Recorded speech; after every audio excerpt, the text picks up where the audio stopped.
मौजूदा आलमी सूरत हाल पर निगाह डालें तो एक पेचीदा और गैर मुस्तहकम आलमी निजाम सामने आता है। ताकत चंद मराकज तक महदूद हो चुकी है। आलमी सियासत मुफादात के उलझे हुए धागों में बंधी हुई है और कमजोर अक़वाम को अक्सर फैसलों में वो अहमियत नहीं मिलती जिसकी वो हकदार होती हैं। बैनुल अक़वामी इदारे भी मुकम्मल गैर जानिबदारी से काम करने में नाकाम दिखाई देते हैं, जिसके नतीजे में आलमी इंसाफ और तवाज़ुन का तसव्वुर महज एक नजरियाती ख्वाहिश बनकर रह गया है। ऐसे माहौल में मुस्लिम दुनिया का दाखिली इंतशार और खारजी दबाव मजीद बढ़ जाता है और एक मरबूत इज्तमाई सिमत की जरूरत पहले से कहीं ज्यादा महसूस होती है। मुस्लिम दुनिया जुग्राफियाई तौर पर वसी, वसाइल के एतबार से मालामाल और तहजीबी तौर पर गहरी बुनियादों की हामिल है, मगर इसके बावजूद ये आलमी ताकत के खेल में बिखरी हुई और गैर मौसर दिखाई देती है। मुख्तलिफ रियासतों के दरमियान बाहमी बदएतमादी, इलाकाई तासुब और मुफादात का तसादुम उम्मत की इज्तमाई कुव्वत को मुंतशिर कर रहा है।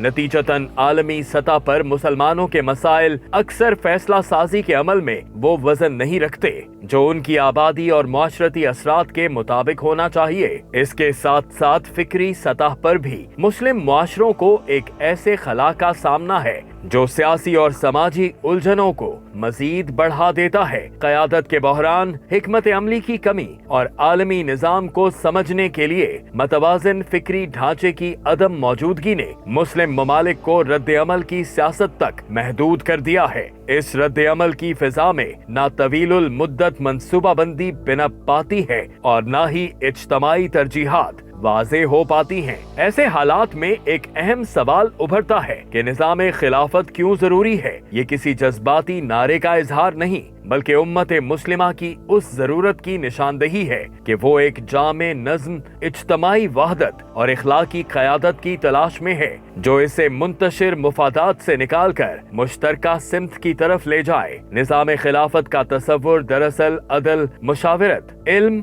शफाफियत और खिदमत खल्क पर मबनी निज़ाम हुक्मरानी है जो उम्मत को वहदत फिक्र, वहदत अमल और मतवाज़िन आलमी किरदार अदा करता है। आज अहयाए खिलाफत का मतलब तसादुम नहीं बल्कि फिक्री, इखलाकी और इदाराजाती तजदीद है जो उम्मत मुस्लिमा को हिकमत, एतदाल और इज्तमाई जिम्मेदारी की रोशनी में दोबारा मुत्तहिद करने का मयार फराहम करती है।